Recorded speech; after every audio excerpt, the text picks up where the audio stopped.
Branded infertile and Infertile. sold off like damaged goods, she's sent to the ruthless She is vampire mine king as a now. disposable bride.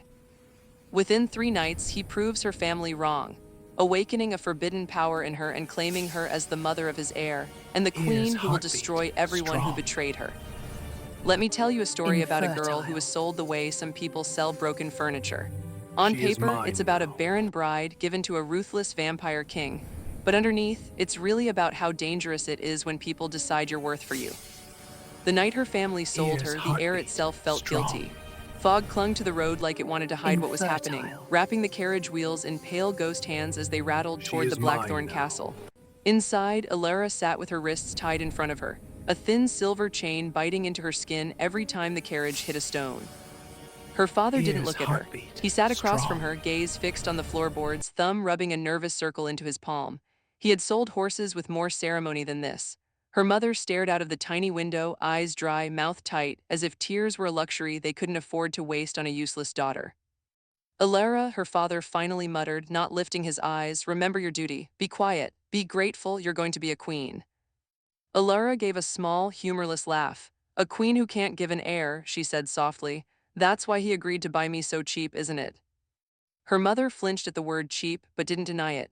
Months ago, the village healer had shaken his head after a short, cold examination. Her womb is empty earth, he'd told her parents like she wasn't sitting right there listening. She'll never bear children. From that day, Elara had stopped being a daughter and become a problem to be solved.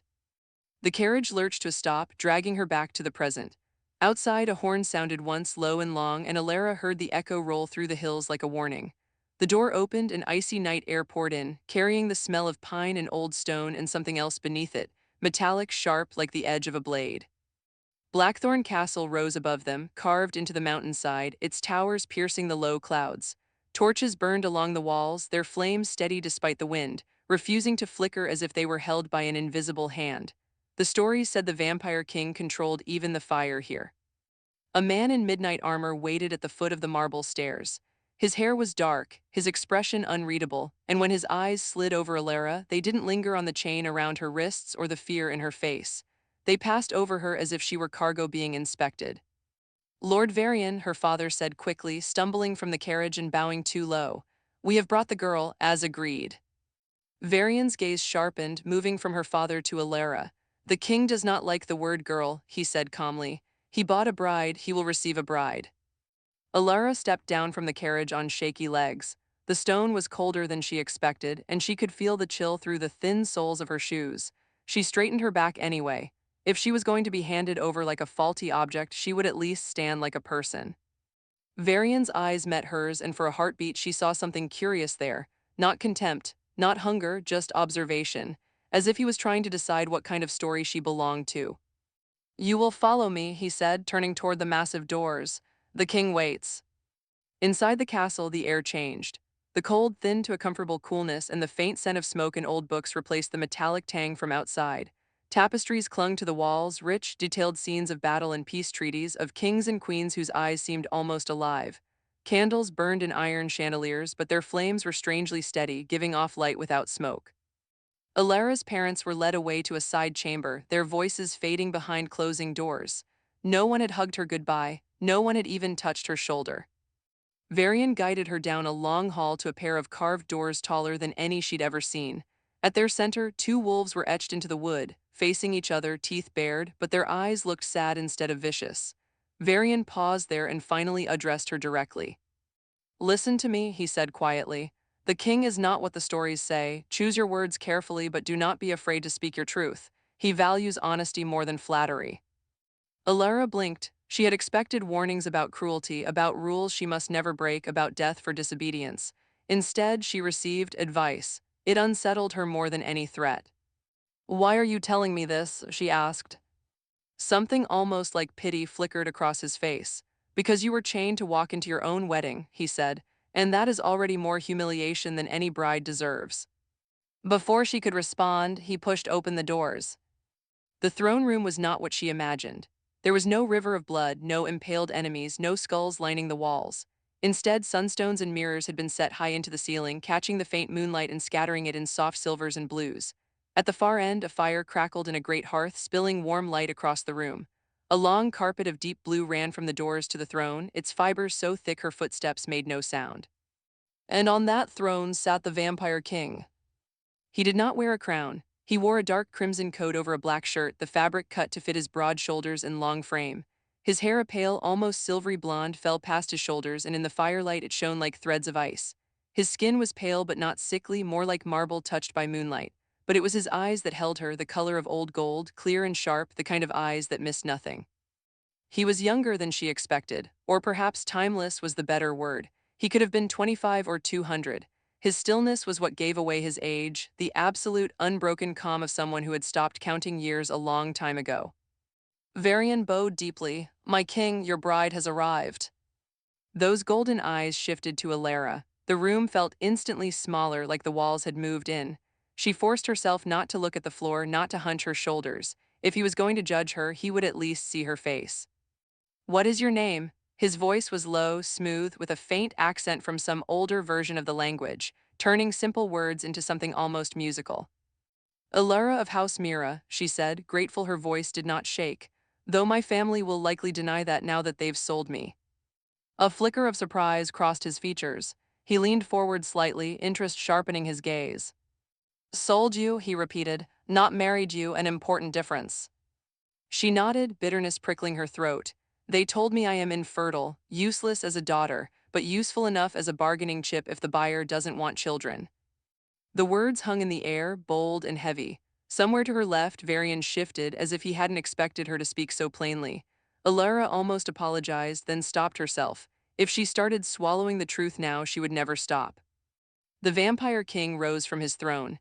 He moved with a quiet, unhurried grace, every step precise. No sound of boots on stone, no rustle of fabric. For a moment as he approached, Elara understood why people whispered the word monster when they spoke of him. There was something too controlled, too perfect about him. He stopped an arm's length away. Up close, his presence was even stronger, like standing too near a storm and feeling the hair on your arms lift before the lightning strikes. She could smell something faint and strange on him, like cold iron and winter wind, but also a softer note beneath it, like crushed herbs. His gaze dropped to her wrists. The silver chain was still there, still biting into the skin. A faint line of red marked where it had rubbed raw. "Who decided a bride should arrive in chains?" he asked quietly. Elara swallowed. "My father," she said, "to make sure I didn't run." He turned his head toward Varian, and the air cracked with sudden tension, but his voice stayed calm. "Cut them." Varian stepped forward immediately, drawing a small knife. The blade flashed once, and the chain snapped, falling to the carpet with a soft metallic sigh.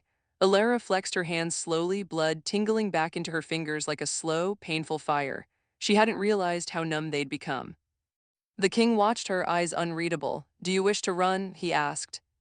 The honest answer hit her before she could soften it. "Yes," she said, "but I have nowhere to go." Silence slipped between them. Her heart hammered against her ribs, and she was sure he could hear it.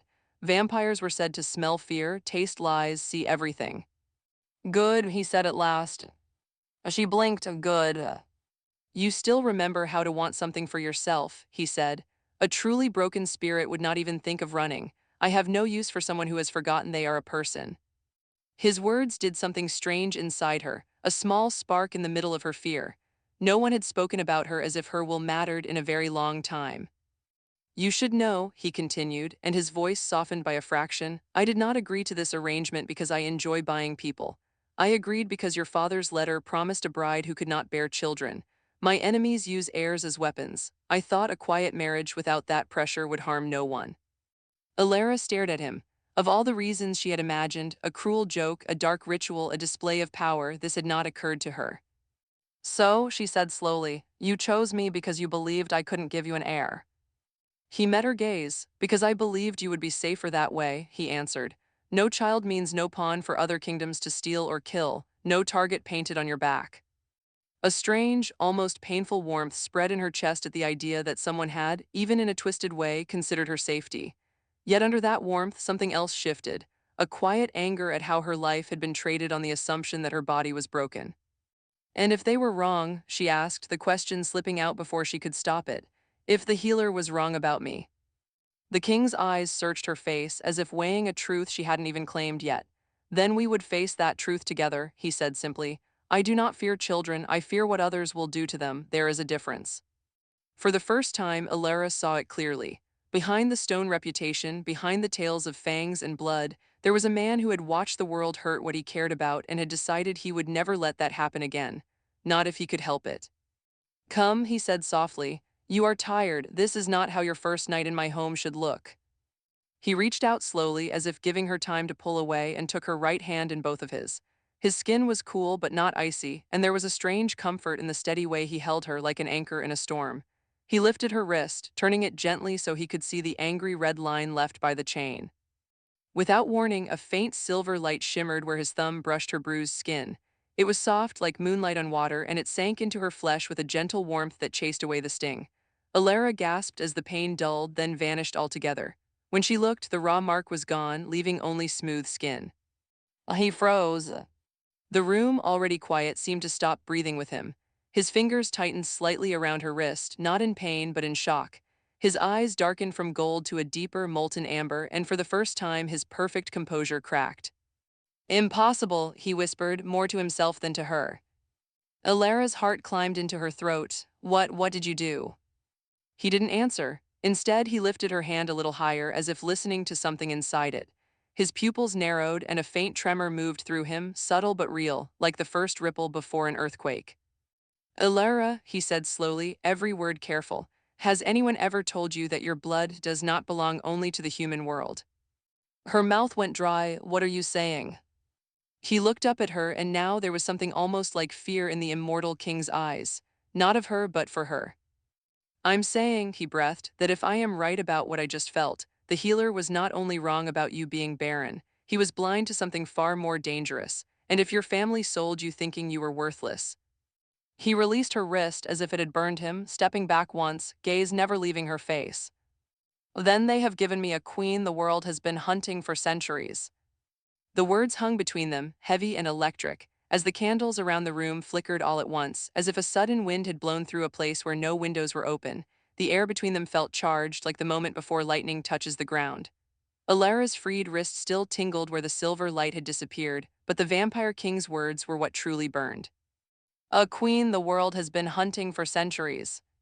She almost laughed, because it was either laugh or crumble. A few hours ago, she had been the girl no one wanted, the daughter sold at a discount because her womb was empty earth. Now this immortal king was looking at her like she was a storm standing upright. I think you're mistaken, she managed, though her throat felt tight. My family couldn't wait to get rid of me. No one's been hunting me except maybe unpaid merchants. The corner of his mouth twitched, not quite a smile, more like his face remembering how, but his eyes stayed serious. I am rarely mistaken about blood, he said quietly. Do you feel anything different since I touched your wrist? Elara searched herself. Her heart still hammered, her thoughts still raced, but under all of that there was a strange awareness. Not pain, not exactly warmth. More like the moment you walk into a room and know without looking that someone else is inside. A new presence humming at the edge of her senses. I feel awake, she admitted. Too awake, like every part of me is listening for something I can't hear yet. The king nodded once, as if that confirmed some private suspicion. My name is Lucien, he said, as if suddenly remembering he hadn't told her. If the legends are true, then you, Elara of House Mira, are lumen blood.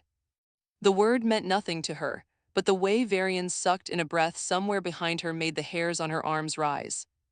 What is that supposed to be? She asked. Another way to say curse. Lucian's gaze softened, and something like regret moved behind his eyes.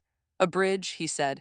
Lumen bloods were born with light in their veins. It reacts to immortal power, changes it, redirects it. They could heal what others could not. They could break old curses, calm raging minds, even stand in sunlight with us and not burn. Elara blinked slowly. You mean half vampires? He shook his head. Not half, something older, something in between.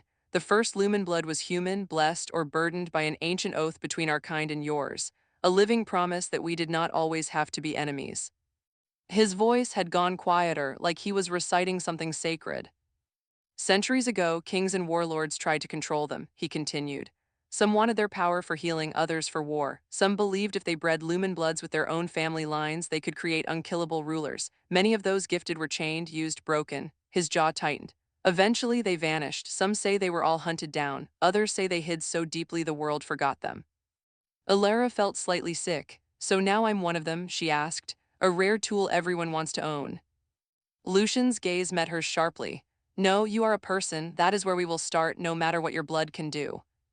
She swallowed hard, anger and fear tangling together. Forgive me if I don't know the difference yet. My whole life, my worth has been measured by what my body can or can't do. First, I was worthless because they thought I couldn't carry children. Now I'm priceless because you think I can carry light. Her words shook more than she meant them to, but she didn't pull them back. Lucian listened without flinching. There was no offended pride, no sharp rebuke, only a long, slow breath. You're right to be angry, he said. If I could rewind time, I would refuse your father's offer and find another way. But now that you are here, I will not pretend you are safe.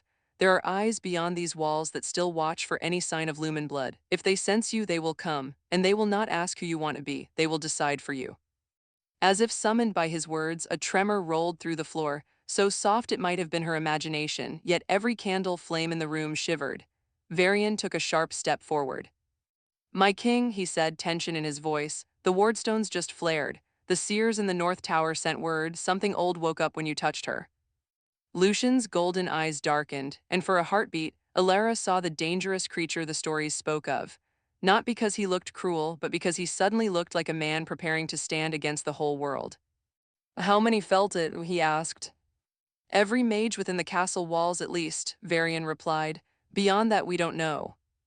Lucian's gaze returned to Elara, calculating, weighing options faster than she could follow. We have little time, he said. Once the High Council hears they will come, some will claim they want to protect you, others will not bother lying. Elara's pulse raced. What does that mean for me, for us? It means, Lucian answered, that before the world tries to decide your fate again, I want you to see for yourself who I am and what this place truly is. Only then can you choose whether to trust me. He extended a hand, not commanding, just offering. After a heartbeat's hesitation, she placed her fingers in his. His grip was steady, cool, and careful, like he was holding something fragile he refused to break. They left the throne room through a side corridor, Varian pacing a few steps behind like a silent shadow. The castle changed as they moved deeper inside. The grand stone halls gave way to quieter passages lined with shelves of books and paintings of starlit landscapes instead of battles. A soft, steady glow came from crystal lamps fixed into the walls, bright enough for comfort but gentle on the eyes. They passed a wide balcony overlooking an inner courtyard. Elara slowed, surprised. She had expected graveyards or cages. Instead, she saw gardens, actual gardens. Silverleaf trees swayed gently beneath the moon, their branches hung with glass bells that chimed faintly in the breeze. Human servants walked unhurried paths, some carrying baskets of herbs, others chatting in low voices. Two children chased each other around a fountain, laughter rising and falling like a song. Elara stared. You have children here. Lucian followed her gaze. Some of my staff live with their families inside the castle, he said. It is safer than the outer villages, especially when rival clans get restless. But you're a vampire, she said before she could stop herself. Don't you feed on them? His lips quirked at the bluntness of her question. With their consent, he said, and rarely. There are blood farms run by willing donors in neighboring cities. We buy from them. I refuse to build my rule on fear. Varian nodded slightly, as if confirming the truth of his words. Elara watched a woman sit on a bench and tuck a blanket around a sleeping toddler, brushing hair from the child's face with the tenderness of any mother. No one looked terrified. No one flinched at shadows.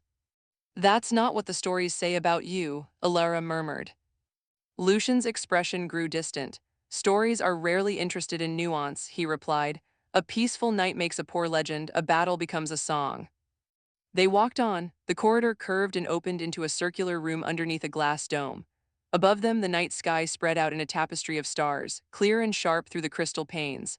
An enormous table of polished black stone filled the center of the room, its surface carved with maps, constellations, and delicate silver lines that pulsed faintly like the veins of a living thing.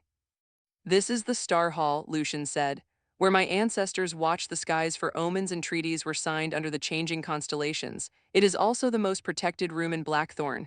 No spell can spy in here. No mind can be read against its will. Elara stepped onto the shining floor, her reflection sliding across the black stone like a second self. For the first time since leaving the carriage, she felt a hint of safety that didn't feel like a lie. Lucian turned to face her fully. You deserve to choose what happens next, Elara, he said. Not your father, not the council, not the ghosts of kings who think the living exist to complete their prophecies. It struck her how strange it was, hearing that word choose. Her life had been a series of orders, expectations, silent disappointments. Choice had always belonged to other people. If I choose to leave, she asked slowly, would you let me? He did not hesitate. Yes. The word landed with the solid weight of truth. Varian's eyebrows rose slightly, but he stayed silent. I would give you gold, Lucien continued.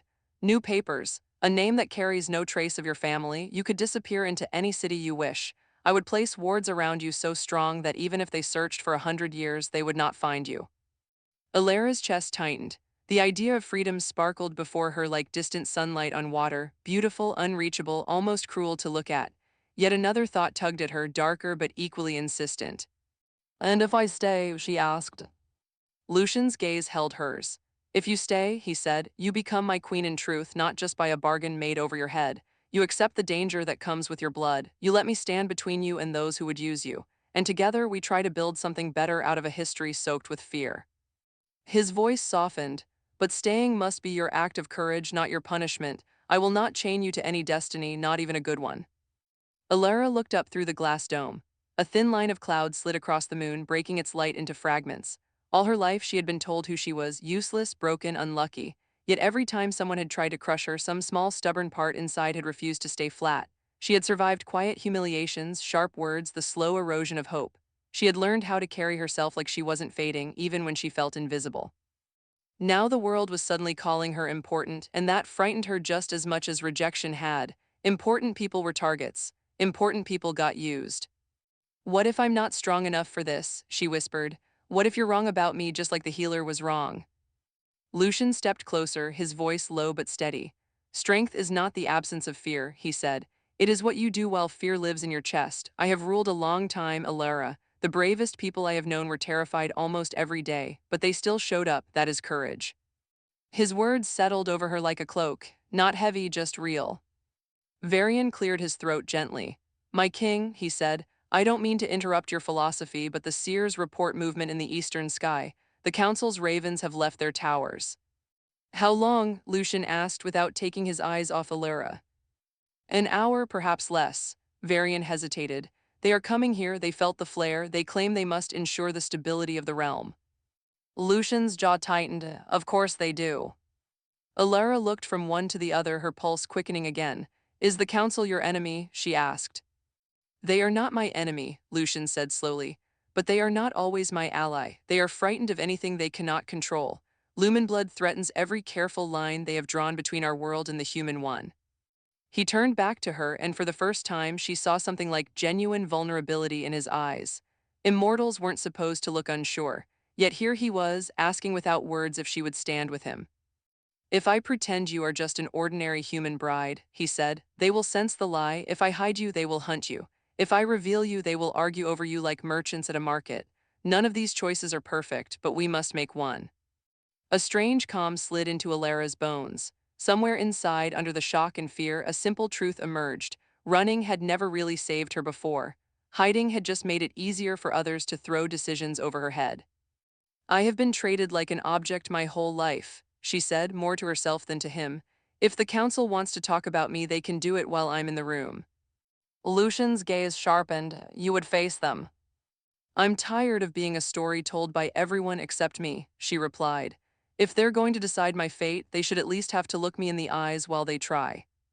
Varian let out a slow breath that sounded almost like respect. Lucian's expression changed, not into a smile exactly, but into something steadier, more certain. Very well, he said. You will not face them alone. I will stand at your side, and Varian will stand at your back. No one touches you without your consent. No one speaks of you as if you are not there. That will be the law in my hall. A faint thrill moved through Elara at his words. For the first time, someone with real power was promising to protect her dignity, not just her body. Far below the glass dome, a low horn sounded, 3 notes rising urgent. Varian's hand went to the hilt of his sword out of habit, though there was no immediate threat. They're here, he said. The council's escort has crossed the outer wards. Lucien straightened, his posture shifting from thoughtful man to king in a heartbeat. The gentle warmth in his eyes cooled into focused resolve, but it did not disappear. Then let us greet them, he said, and let the first story they hear about you come from your own mouth. They walked back toward the great hall together. Servants scurried to their places, candles flared brighter, and the evening air grew heavy with the smell of pine and storm. Elara's steps were careful but steady, her pulse pounding in her ears, yet some secret part of her stood taller than it ever had at her family's table. As they reached the entrance to the throne room, Lucien paused and turned to her. For a brief moment, the world narrowed to just the two of them and the space of one quiet breath. "Whatever happens in there," he said softly, "remember this, you are not a mistake to be hidden and you are not a weapon to be owned. You are Elara, that alone is enough." She swallowed hard, the words lodging somewhere deep. The massive doors swung open. Inside, 5 robed figures were already waiting beneath the high ceiling, their cloaks dark as ravens' wings, their eyes glinting like polished ice.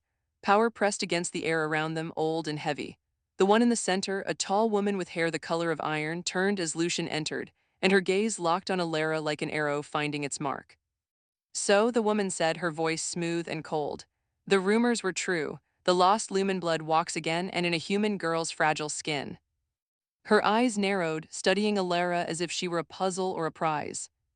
"For the sake of the realm," the woman continued, "she will have to be tested." The word echoed through the room, heavy with unspoken threats. "Tested." Alara's fingers curled at her sides, and for a heartbeat, fear nearly sent her running. But then she felt Lucien step slightly in front of her, close enough that his presence was a shield without becoming a cage. Varian's steady form hovered just behind her shoulder like a silent promise. Elara lifted her chin, forcing her voice to stay even as she answered the stranger's cold challenge. "Then you can ask your questions," she said, "while you remember that I am standing right here." The iron-haired woman's eyes flashed, amused and surprised in equal measure. "Oh," she murmured, "this one has a spine." Someone closed the doors behind them with a deep, echoing boom, sealing the hall. And as the sound faded, Elara realized with a sharp jolt that whatever this test was, it would not only decide her future, it might change the fate of vampires and humans alike. Power gathered in the throne room like a storm choosing a place to break. Elara could feel it on her skin, a soft pressure that made the tiny hairs on her arms stand up. The 5 robed figures of the council stood in a half-circle before Lucien's throne, their dark garments edged with threads of silver that caught the candlelight like spiderwebs. The iron-haired woman stepped forward. Her face was lined but strong, her eyes a sharp gray that seemed to see past skin and bone. When she spoke, she did not raise her voice, yet every corner of the hall heard her. "I am Seraphine of the High Council," she said, "guardian of the old accords, watcher of balance between your kind and mine, and I say this, Lucien Blackthorn, by bringing the girl here you have changed more than just your own fate." "The girl," Elara repeated quietly, jaw tightening. Lucien felt the shift in her and moved half a step closer, a small, silent act of solidarity. Seraphine noticed, and her mouth curved in a faint, humorless smile. "Very well," she amended. "Elara of House Mira, alleged lumen blood." "There is nothing alleged about it," Lucien said. "I felt her power respond to mine. She healed within seconds. The wardstones sang when I touched her. You know what that means." Seraphine inclined her head. "I know it means danger. Lumen bloods unbalanced the world once. Wars were fought for one drop of their power. Entire villages vanished when kings argued over who owned a single child. We swore after the last one disappeared that if such blood returned, we would not repeat those mistakes." "You call what they did mistakes," Lucien said softly. "Others would call it slaughter." A flicker of shadow crossed Seraphine's eyes. "We cannot fix the past," she said. "We can only prevent its worst parts from repeating. That is why she must be tested." Elara lifted her chin. "What does this test involve?" she asked. "Because you speak as if I am a threat, but no one has actually asked what I want." Seraphine studied her for a long heartbeat. "What you want," she said slowly, "matters more than you know, but want alone does not shape power. We must see if your blood is stable. We must know its reach. If we do not understand you, we cannot protect anyone from you or from those who will seek you." Lucien's eyes narrowed. "You mean to decide if she lives under your rules or in your cages?" "If she is what you say, no cage on this earth will hold her," Seraphine replied. "But yes, choices must be made, and they must be made with knowledge, not rumor." Alara's heart thudded against her ribs. "Will it hurt?" she asked, hating the smallness of the question but needing the answer. Seraphine did not lie. "It may," she said. "The circle of varity shows you to yourself and shows us the truth about you. Some find that uncomfortable, but we are not here to damage you, only to see you clearly." Lucien's gaze slid to Elara, and he spoke not as a king but as a man who understood the weight of being cornered by other people's decisions. You owe them nothing, he said quietly. If you refuse, I will stand by that choice. They can rage, they can threaten, but they will not touch you while you are under my roof. For a brief second, everyone in the room seemed to stop breathing, waiting to see what she would do. Elara's mind raced. Refuse, and she would remain a mystery the council feared. Accept, and she stepped into something unknown that might burn through every layer of her life. She remembered the healer's flat voice calling her empty earth, remembered her father's hand signing a contract that treated her like surplus grain, remembered chains digging into her skin. No more decisions without her. I will take your test, she said, voice clearer than she felt. But I do it by choice, not because anyone owns me, and it happens where my husband can see, not behind closed doors. The word husband surprised even her as it left her lips, but it felt right, like a line drawn in the sand. Lucian's eyes flickered with something soft and bright, gone too quickly to name. Seraphine gave a short nod. Spoken like a queen, she murmured. Very well, the circle is prepared, we go now. They descended into the lower levels of the castle, the air cooling with each step. Torches lit themselves as they passed, flames rising without a single spark.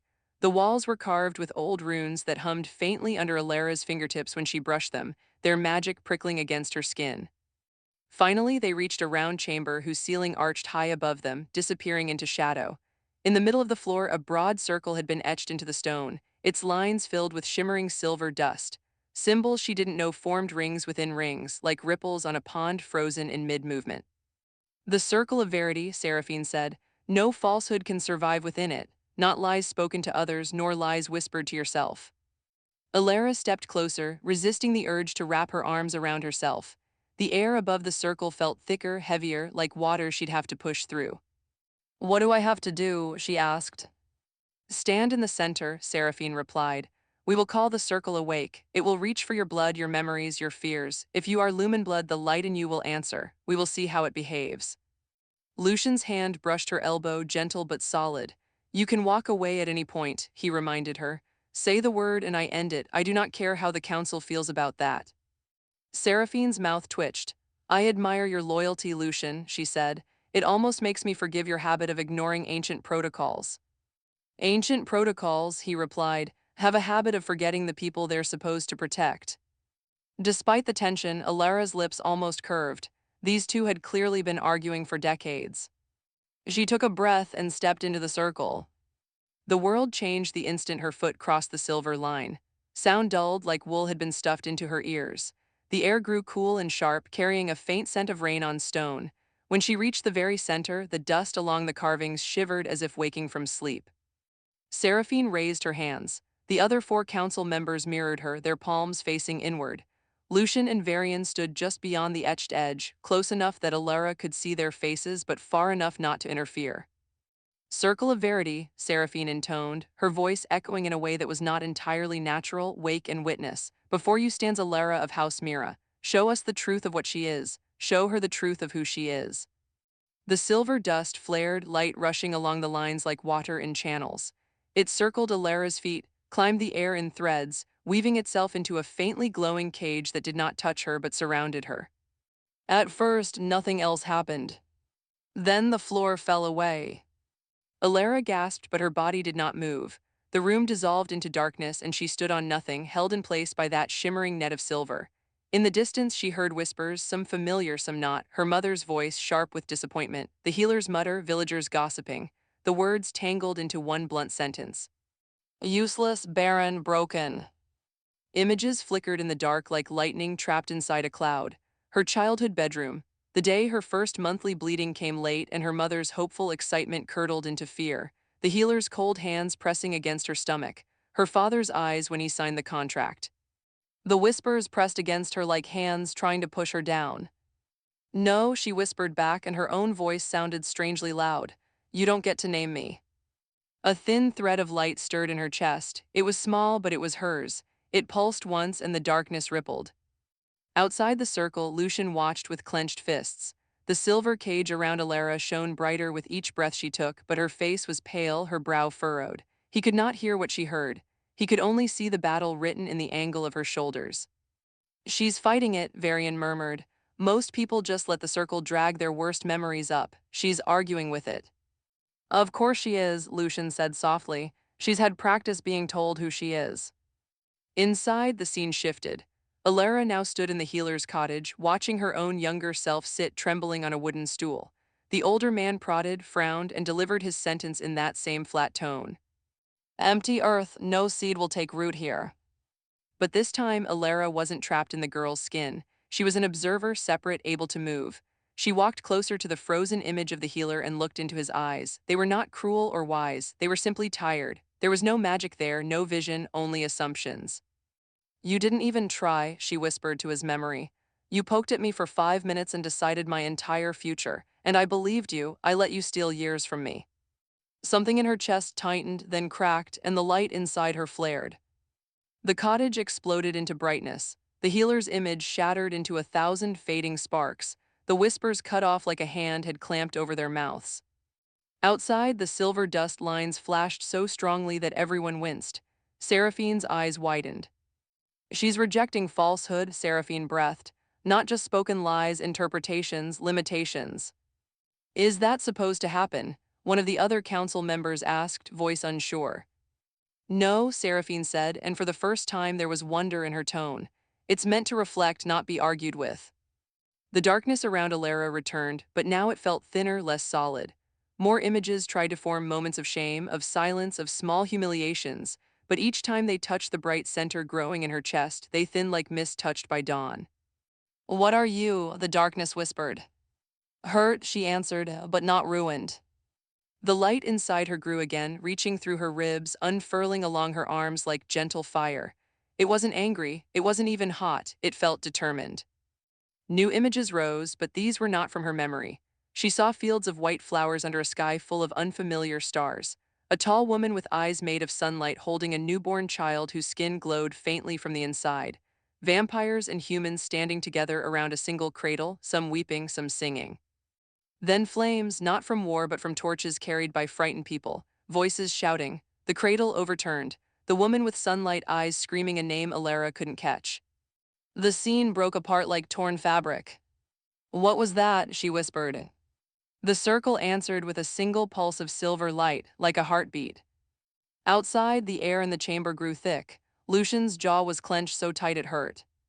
What is it showing her? He demanded.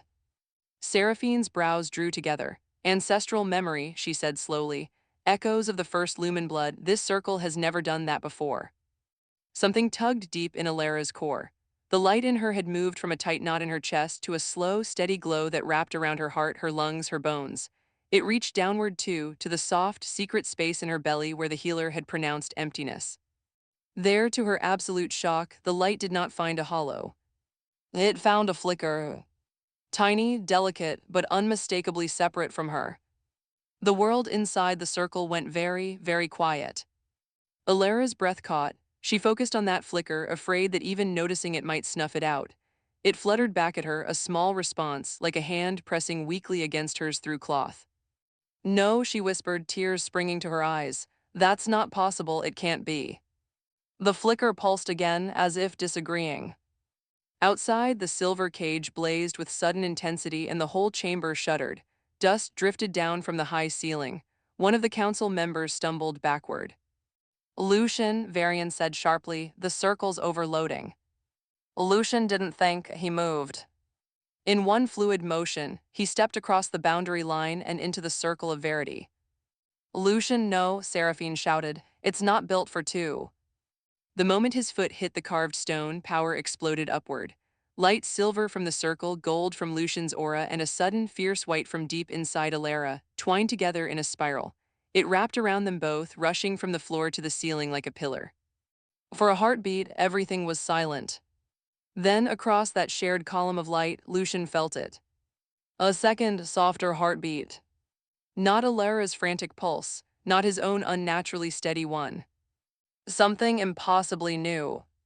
His head snapped toward her. Elara stared back, eyes wide, tears shining on her lashes.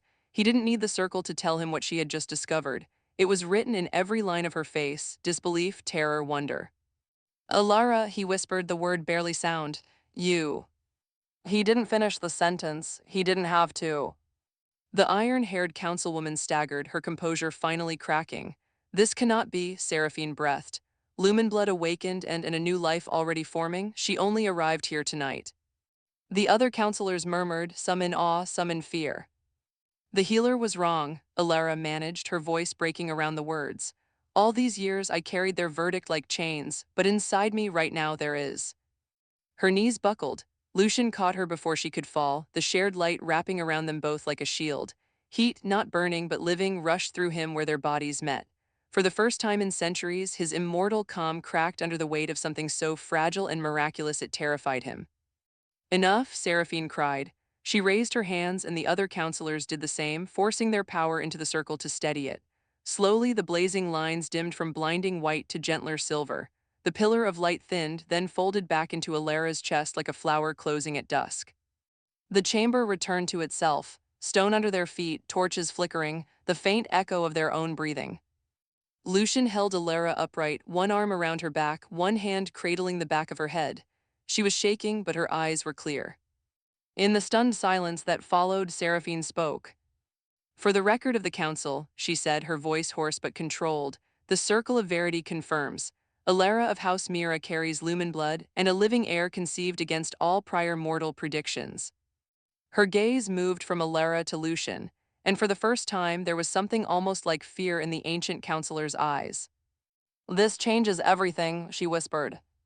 Elara felt Lucien's grip tighten, not in ownership but in a fierce, protective instinct that matched the sudden, wild burst of resolve in her own chest. A child, against all declarations, against every careless sentence that had ever been stacked against her. She had been called empty earth. Yet here she stood, holding light and life at once. Before she could form any answer, before Lucien could respond, the far wall of the chamber shook with a dull, heavy impact. Stones groaned, dust rained down. Varian spun toward the door, hand flying to his sword. That came from the eastern gate, he said. Someone's hitting the wards from outside.